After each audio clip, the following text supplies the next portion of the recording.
Hi, everyone. Good morning. It's Margaret Manning here. Welcome to 60 and Me. Welcome to a new day in your life. Hope that you're making the best of it, that you're embracing this opportunity that we have in our 60s to just completely reinvent ourselves and, do things for us. We've been doing things for everyone else all our lives. Now it's time for you. So I hope that you've got some plans for today that really support that. I'm drinking my cup of tea as I always do. I start my day mostly with tea. I do drink coffee. I don't want you to think I'm a coffee snob. I probably drink maybe 2 cups of coffee a day, one usually lunchtime and then the other mid afternoon. But in the morning, I like tea. So I'm having this morning a really simple tea. It's chamomile. It's a company called Fields and Select. Don't know whether this is available in the States, but it's a nice brand. And for me, chamomile is one of those teas that you kind of take it when you want to just relax a bit. It's not over the top. It's not like a heavy tea. It's just one that I don't know. It just feels good.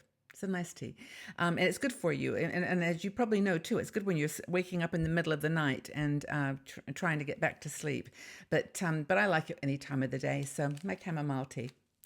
Hope that you're got a tea, coffee, juice, whatever you love, and just settle down. And we'll talk about one of the things that certainly is on my mind most of the time, and maybe some of you don't care too much about it anymore. But that is just having a healthy body, regardless of the hormonal changes that we all go through as women, and to deal with weight issues that just seem a little bit more challenging as we get older.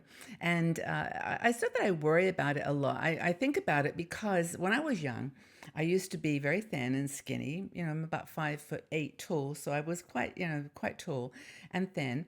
And I never had a problem with my weight. I could basically eat anything I wanted. And then as I got older, even when I had my kids, I really didn't gain a ton of weight. But it seems now it's just one of these things of it's just keeping things in balance and eating the right foods and having the right attitude and doing the right things to make sure that the changes that my body is going through, we all are going through them, don't affect my weight, because I know it's good to be of a moderate range. Anyway, we have a really fun blogger. Her name's Penelope Whiteley. I've actually interviewed Penelope. She's quite a fun woman. She lives in the UK and just has got a very positive attitude to life, and I enjoy talking with her. But this article she wrote, which I'm going to talk about, was 8 things to remember as we age and come to terms with our hormones. And she talks about like the 2 big weight loss experiences that we have to go through. And I mentioned, alluded to them earlier. One is our hormones are changing. We're producing less estrogen. We don't have that need, because we're not having children. We are dealing with other hormonal changes as well related to stress. We produce cortisol and other stress hormones because we've got lots on our minds, as we get older. And the other thing is our slowing metabolism. And this is, the things that we almost can't control. Well, we can control elements, but it's just we change. Those hormones affect our metabolism. And so we have, drier skin and tiredness, fatigue, all these things. But Penelope to the rescue. There are 8 things that she suggests that we think about. These are totally within our control, and we can do these things to try to help, balance things out as we get a bit older and our hormones are in full force. The second thing is to say you are unique. Everything you read online is generalized, and it's the one danger about Dr. Google and WebMD and all those sites. They really have to talk about in generalities. So start with by knowing yourself. That's the first thing. And know that your body's unique.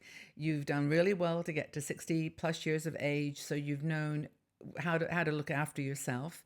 So just be aware. Know you're unique. First thing. Second thing to remember is that weight loss is not always a good thing. Losing pounds is not always a good thing. And weight, as Penelope says, is not a good measure of size. If you're trying to get your clothes sizes down and whatever, it's not necessarily to lose pounds. Use photos and your good old tape measure, to measure your progress. That is how you see how it's affecting how your lifestyle eating habits are affecting your size. Not really got to do with pounds. So you can either put to one side or throw away the scales. You don't need to look at those. It's how you feel. Another thing is to know that health is a lifestyle. That you don't have to just change one aspect of it, or change your eating habits or do more exercise. It's all together.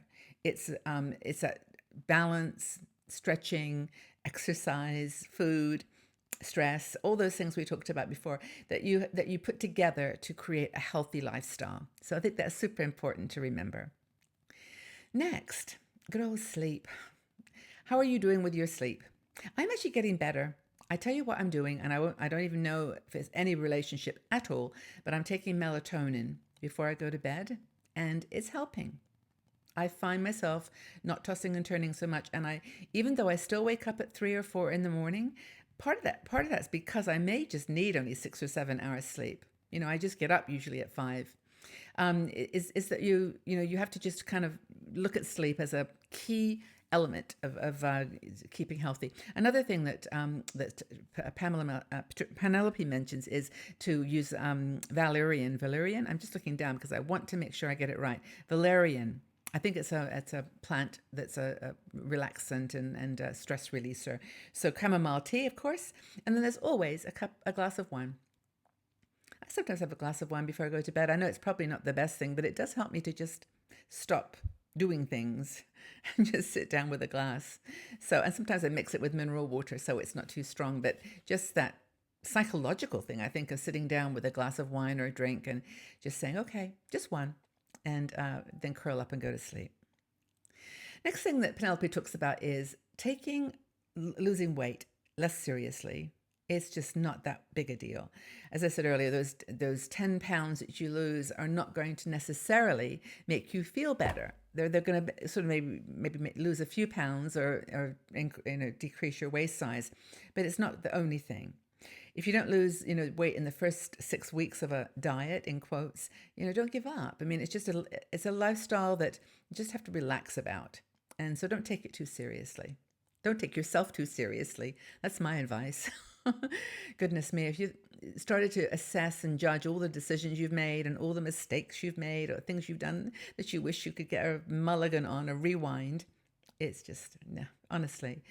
I think as I get closer to my 70s, I probably am understanding things a little better. Just don't stress about it. Another thing that Penelope mentions is to slow down. Slow down. I think that we keep thinking that as we get older, we can just move at the same pace we've always moved. And many of us can. Many of you feel great and you're out there running marathons and doing all kinds of cool stuff in your 60s and 70s and 80s. It's okay. That's perfectly fine. But I think what Penelope's saying is it's important to know the plateaus. That sometimes you're going to wake up and think, oh my goodness, my knee really aches today. Or I got a backache. Or goodness me, I need to sit today. I'm not going to get out of my pajamas. I'm just going to sit here and relax. And sometimes that's what you have to do. There's going to be progress always if you keep those lifestyle habits that we talked about.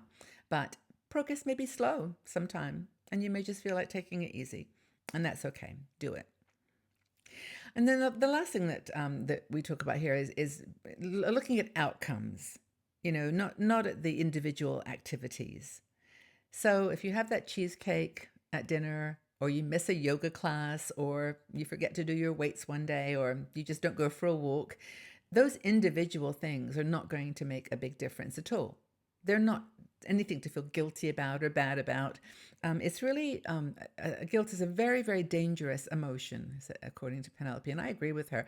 It's a very powerful emotion that creates these endorphins and these hormonal changes that do have an impact on your weight and on your lifestyle and your attitude. Depression, social isolation, loneliness, all those things emerge from an unhealthy balance in your lifestyle. Naughty meals are not going to, in the great scheme of things, pile on the calories or the weight. The worrying about it will. So in a way, just let go and stop that stress. Never feel guilty. I had a friend once who I think we were talking about feeling guilty, and he says something like, Margaret, guilt is not a feeling, it's a way of life. I really, in his case, I actually do agree, but he was that was a very wise statement. But in any case, if you are having questions about your overall healthiness and just losing or gaining weight, whatever you're on your mind, I hope that these 8 ideas have helped you and given you some motivation. And as you know, Penelope says at the end, just don't let it get to you. Don't worry about it. Don't feel guilty.